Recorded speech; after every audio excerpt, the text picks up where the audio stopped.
Okay, for this next section, we will be doing, it's actually going to be exponentials and logarithms, but before we do that, we have to talk about inverse functions because exponentials and logarithms are inverses of one another, and so we have to remind you what an inverse is. You talked about this in Algebra 2, whether or not you remember it, I don't know, but so this is section 4.1, and this is inverse functions.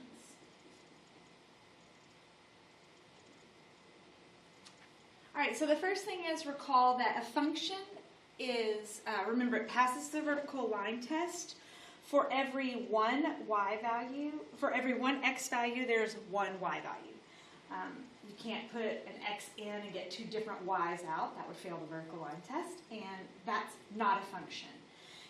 So, inverse functions, when you take it, an inverse just means that we actually switch x and y. So if you remember back to Algebra 2, if we have an x and a y column, the inverse of that, you're going to switch it, and y becomes x and x becomes y. But specifically in this unit, we want to talk about what's called a one-to-one function.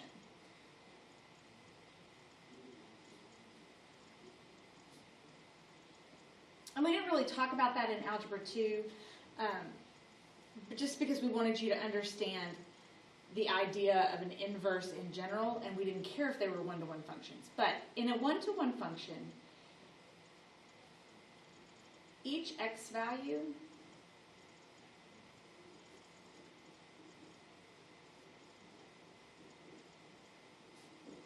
corresponds to one y value. Now you already knew that. This is the addition that makes this a one-to-one function. And each y value corresponds to only one x value. Now, one of the reasons that we didn't talk about it in Algebra 2 is because a lot of the functions that we talk about are not one-to-one functions. Let me give you an example. All through Algebra 2, as a matter of fact, you spend an entire unit in Algebra 2 talking about this function family. Now, it's a function because it passes the vertical line test. However, it is not a one-to-one function because a one-to-one function has to pass not just the vertical line test, but they also have to pass the horizontal line test.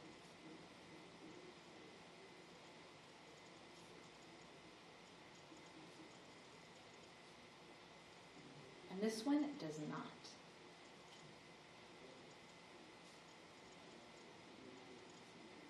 Because if I were to draw a horizontal line, it would hit twice.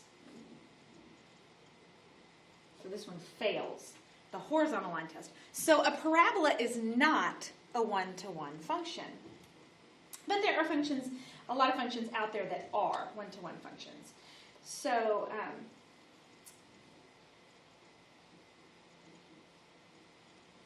all right, so there is a way that we can determine whether a function is one-to-one without graphing it and without looking at it. And now, if you've got a graph of them, then it's just as easy to go, okay, vertical line test, horizontal line test, yes, it's one-to-one. But if you don't have a graph and you don't have a way to graph, since we're not using calculators, there's a way to easily find whether or not a function is one-to-one. So here's what you do.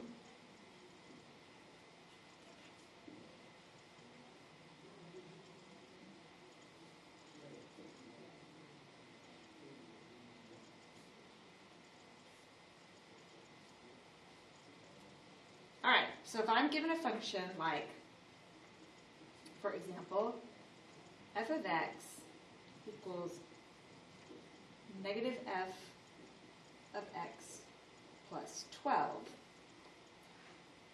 Now, you can probably tell just by looking whether or not that's a one-to-one function, but let's just, for the purposes of this, say that you don't know whether or not it's a one-to-one function. Then what we're going to do is we're going to take f of a and set it equal to f of b. So what I mean is, I'm going to plug a into the function. So negative 4a plus 12. I'm going to set that equal to the function with b plugged in, negative 4b plus 12. And then I'm going to begin to simplify down. So I can subtract 12. If I do that, I get negative 4a equals negative 4b. And then if I go in and divide by negative 4, I just get a equals b. If that happens, by definition, this is a one-to-one function. So what you're trying to show is that f of a equals f of b implies, that little arrow like that means implies a equals b. If you can show that, then you know that it is a one-to-one function. So let's try another one. One that maybe isn't quite as straightforward because in my head I'm not exactly sure what this one might look like. So let's say I have f of x equals the square root of 25 minus x squared.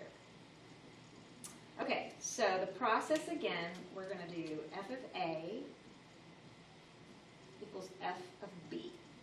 So I'm going to plug a into the problem and b and set those two things equal to each other.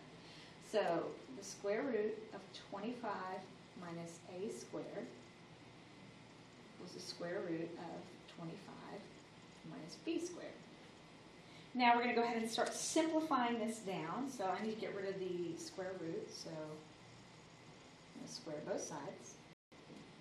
That cancels the radical. Leaves me 25 minus a squared equals 25 minus b squared.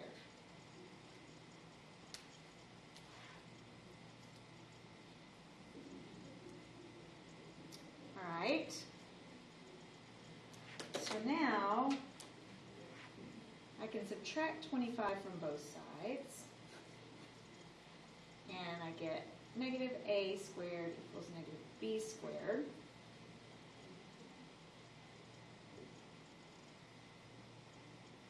And then that gives me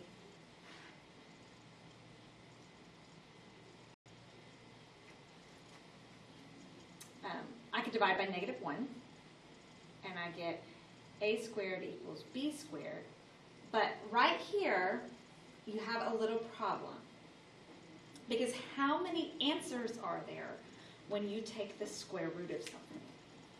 So if I were to take the square root of both of these, that would give me positive and negative a equals positive and negative b. The problem with that is, if I end up with positive a equals negative b, that's not true. Or negative a equals positive b, that's not true. So I can't say f of a equals f of b implies a equals b. It doesn't imply that. It could possibly happen, but it might not happen every time. So in this case, I cannot say that this is a one-to-one